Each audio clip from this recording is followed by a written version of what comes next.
Hello everyone, this is Vandana and welcome to CTET Adda. Start करेंगे आज का सेशन जिसमें हम प्रीवियस ईयर क्वेश्चन डिस्कस कर रहे हैं सीटेट पेपर 2 के लिए। और इसमें आपको फिजिक्स और केमिस्ट्री के क्वेश्चन देखने को मिलेंगे। और फिजिक्स और केमिस्ट्री के क्वेश्चन को हम टारगेट कर रहे हैं 11 से लेकर के 24 तक के जितने भी क्वेश्चन हैं वो सेक्शन वाइज करने वाले हैं। तो आज के सेक्शन में आप 2015 के क्वेश्चन देख सकते हैं और इसके बाद हम 2016 के क्वेश्चन करने वाले हैं। तो फटाफट से चैनल पर नए हैं तो चैनल को सब्सक्राइब कर लीजिए। अगर आप सीटेट पेपर 2 की तैयारी कर रहे हैं, साइंस मैथ आपका सब्जेक्ट है, डेली शाम 4 बजे हमारे चैनल सीटेट अड्डा पे आपको सेशन प्रोवाइड होगा। तो सब्सक्राइब करके रखिए ताकि नोटिफिकेशन टाइम पे मिल जाए। और सेशन को लाइक और शेयर जरूर करिए। कमेंट करके जो भी फीडबैक है ज़रूर दीजिए ताकि उस पर हम काम कर सकें। तो पहला क्वेश्चन क्या है, और हर क्वेश्चन हम एक्सप्लेनेशन के साथ करते चलेंगे ताकि उससे रिलेटेड, जैसे कि मैग्नेट से ये क्वेश्चन आपको दिख रहा है, या और दूसरा क्वेश्चन साउंड टॉपिक से है, तो ये टॉपिक से अदर क्वेश्चन आए या फिर इससे रिलेटेड कुछ नया क्वेश्चन बन जाए तो उसको भी आप कर पाएँ। तो पहला क्वेश्चन क्या दिया हुआ है, दिया है निम्नलिखित में से कौन सी प्रक्रिया या प्रक्रियाएं क्षण चुंबक की चुंबकीय विशेषताओं को नष्ट करती हैं। तो आपको पता है जो मैग्नेट होते हैं वो कई टाइप के होते हैं, उसमें सबसे स्ट्रॉन्ग मैग्नेट क्या होता है। और इस सेशन में हम सारी चीज़ें डिस्कस तो नहीं कर पाएंगे क्योंकि सारी चीज़ें एक टॉपिक है तो वो बहुत लंबा हो जाएगा। तो यहाँ पे हम सिर्फ मेन चीज़ें डिस्कस करेंगे कि बेसिकली जो मैग्नेट होता है, यहाँ पे विशेषता की बात हुई है, उसका कैरेक्टर जो होता है वो कैसे नष्ट होता है। तो उसको हैमर के द्वारा पीटने पे उसका जो चुंबकत्व होता है, जो चुंबकीय गुण होता है, एकदम चकनाचूर करने पे वो ख़त्म हो जाता है। और उसको हीट देने पे भी वो ख़त्म हो जाता है। और बार बार एक और प्रक्रिया है, अगर बार बार चुंबक को नीचे गिराया जाए, बार बार चुंबक को नीचे गिराया जाए ऊपर से, तो भी वो अपना चुंबकत्व नष्ट कर देता है। तो यहाँ पे फर्स्ट और थर्ड ही आपका, सॉरी, सेकेंड और थर्ड आपका करेक्ट आंसर बनेगा। और यहाँ पे फर्स्ट दिया है 2 टुकड़ों में काटना। आप उसे 2 टुकड़े में काटिए, 4 टुकड़े में काटिए, या फिर किसी भी टुकड़े में काटिए, 6 टुकड़े में काटिए।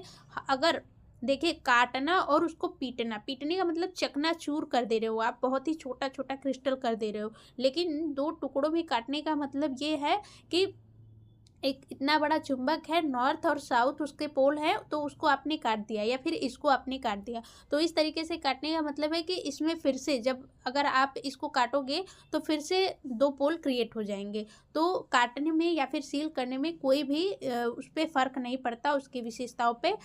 टेम्परेचर देंगे या फिर उसको ज़्यादा हीट करेंगे, पीटेंगे, तो वो अपना चुंबकत्व खो देगा। तो राइट आंसर सेकंड और थर्ड बनेगा। फोर्थ में आपका सेकंड, फोर्थ, थर्ड दिया है तो फोर्थ आपका करेक्ट आंसर हो जाएगा। नेक्स्ट क्वेश्चन है, निम्नलिखित में से कौन सा कथन गलत है। ये साउंड चैप्टर से क्वेश्चन पूछा है। सामान्यतः पुरुष की आवाज़ महिला की तुलना में तीक्ष्ण होती है।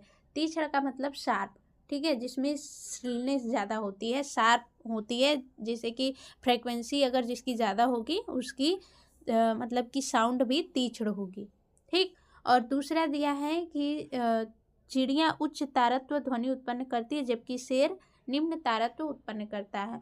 तो ये जो फ्रेक्वेंसी होती है, सॉरी, तारत्व होती है, वो फ्रेक्वेंसी पे डिपेंड करती है। फ्रेक्वेंसी ज़्यादा तो तारत्व भी ज़्यादा, ठीक है।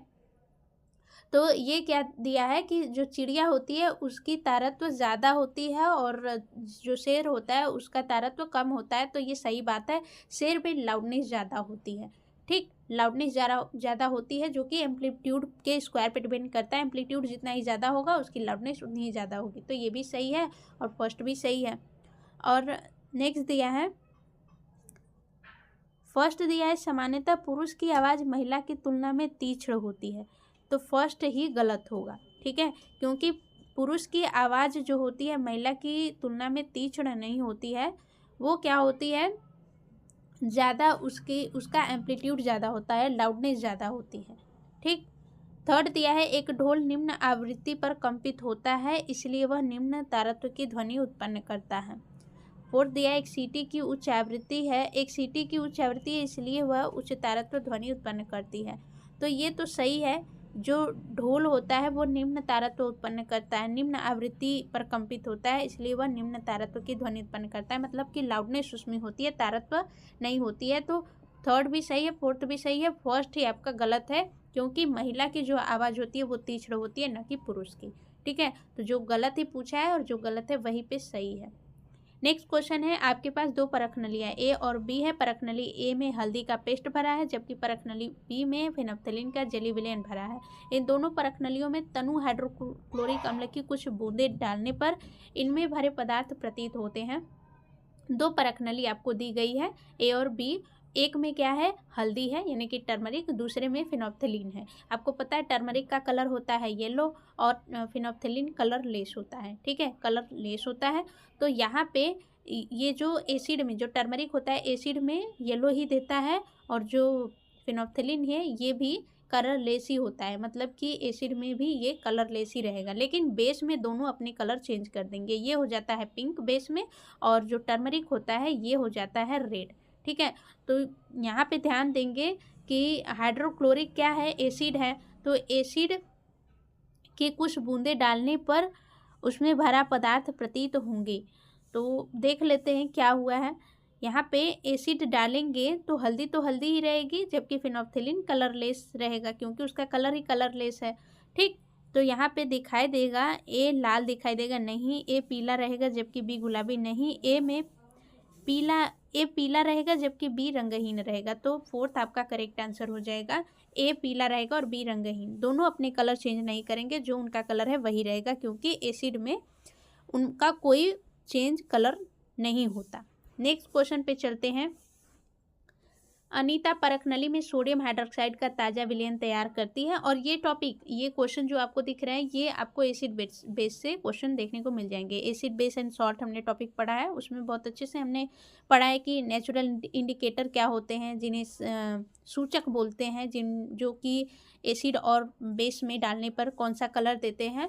तो दोनों को हमने डिवाइड करके पढ़ा है, नेचुरल इंडिकेटर और कृत्रिम इंडिकेटर जिसे बोलते हैं, जो कि मतलब कि मनुष्य द्वारा बनाए जाते हैं, और जो हमें प्रकृति के द्वारा इंडिकेटर मिलते हैं वो दोनों एसिड और बेस में मिलने पे क्या कौन सा कलर देते हैं, जो कि क्वेश्चन में जनरली पूछा ही जाता है।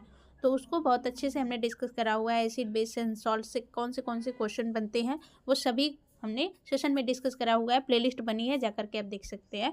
तो यहाँ पे क्या दिया है कि सोडियम हाइड्रोक्साइड का ताज़ा विलयन तैयार करती है, उसमें एल्यूमिनियम की एक पन्नी छोटा सा टुकड़ा डालती है और माचिस की जलती हुई तीली परख नली के मुंह के पास लाती है। वह पॉप की आवाज़ सुनती है। पॉप की आवाज़ की उपस्थिति की ओर संकेत करती है। आपको पता है पॉप की आवाज़ कौन देता है, हाइड्रोजन गैस देता है। हाइड्रोजन गैस के बारे में एक और चीज़ जानेंगे कि ये रंगहीन होता है और गंधहीन होता है, ठीक है। न तो ये इसका कोई स्मेल होता है और न ही इसका कोई कलर होता है। तो इसको पहचानेंगे कैसे, जैसे ही हम जलती हुई माचिस की तीली इस गैस के पास लाते हैं तो ये पॉप करके आवाज़ साउंड करती है। तो इसका मतलब कि वहाँ पे क्या है, हाइड्रोजन गैस की उपस्थिति है। तो फर्स्ट यहाँ पे आपका करेक्ट आंसर हो जाएगा। नेक्स्ट क्वेश्चन है, निम्नलिखित में से किस ईंधन का ऊष्मीय मान सबसे अधिक है। तो हमने ऊष्मीय मान जो टॉपिक पढ़ा है, हीट जो टॉपिक पढ़ा है, उसमें जितने भी आपके फ्यूल हैं उनके ऊष्मीय मान के बारे में पढ़ा है कि जो सीरीज होती है उनका ऊष्मीय मान का क्या क्या होता है।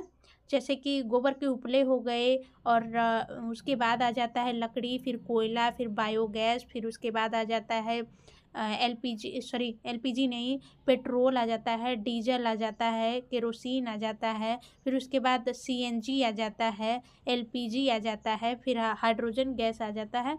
यहाँ पे हाइड्रोजन दिया हुआ है तो सबसे अधिक हाइड्रोजन का ही हो जाएगा। बाकी पता होना ज़रूरी है कि किसका ज़्यादा होता है किसका कम होता है, क्योंकि अगर हाइड्रोजन नहीं दिया है और कोई दे दिया तो हमें पता होना चाहिए किसका ज़्यादा है किसका कम है। तो हमने सारी चीज़ें डिस्कस की हुई है, हर क्वेश्चन आपको अच्छे से हो जाएगा, बस आपको सेशन देखने की देरी है। तो यहाँ पे सेकेंड आपका करेक्ट आंसर बन जाएगा। नेक्स्ट क्वेश्चन पे चलते हैं। सल्फर, एल्यूमिनियम और लौह यानी कि आयरन के जो गलनांक होते हैं 113 है, 666 है और 1535 है। निम्नलिखित में से कौन सा एक सही है। गलनांक मतलब कि जिस पॉइंट पे, जिस टेम्परेचर पे ये गलना स्टार्ट कर देते हैं। तो यहाँ पे ये सल्फर का है 113, और यहाँ पे ये एल्यूमिनियम का है 666, और यहाँ पे ये आयरन का है 1535। तो यहाँ पे क्या करना है कि सही हमें बताना है। केवल आयरन 200 डिग्री सेल्सियस तापमान पर ठोस होता है। कहने का मतलब कि 113 पर क्या होगा, सल्फर पिघलने लगेगा, ठीक है, गलना यानी कि गलने लगेगा, ये इसका मेल्टिंग पॉइंट है। तो 113 पे जब गलने लगेगा, यहाँ पे सभी 200 दिए हैं और 666 और 1535 इन दोनों का 200 से ज़्यादा है, यानी कि 200 पे ठोस ये दोनों रहेंगे, बाकी ये क्या हो जाएगा, गलने लगेगा, क्योंकि इसका मेल्टिंग पॉइंट 113 ही है, 200 से कम है। तो यहाँ पे सेकेंड और थर्ड यानी कि एल्यूमिनियम और आयरन का तापमान ठोस है, ठीक है, 200 डिग्री सेल्सियस पे। सेकेंड आपका करेक्ट आंसर हो जाएगा। यहाँ पे सल्फर दे दिया है तो सल्फर का तो ठोस रहेगा नहीं, 113 पे गल जाएगा। यहाँ पे भी सल्फर है फोर्थ में, और यहाँ पे फर्स्ट में आयरन दिया है कि 200 पे ठोस रहेगा। तो सिर्फ केवल दिया है तो सिर्फ आयरन ही नहीं, यहाँ पे एल्यूमिनियम भी ठोस रहेगा, ठीक। तो करेक्ट आंसर हमारा कौन सा बन जाएगा, करेक्ट आंसर सेकेंड बन जाएगा, ठीक। तो यहाँ पे हमारा क्वेश्चन कंप्लीट होता है। मिलेंगे नेक्स्ट वीडियो में, पढ़ते रहिए। Bye bye, take care and thanks for watching.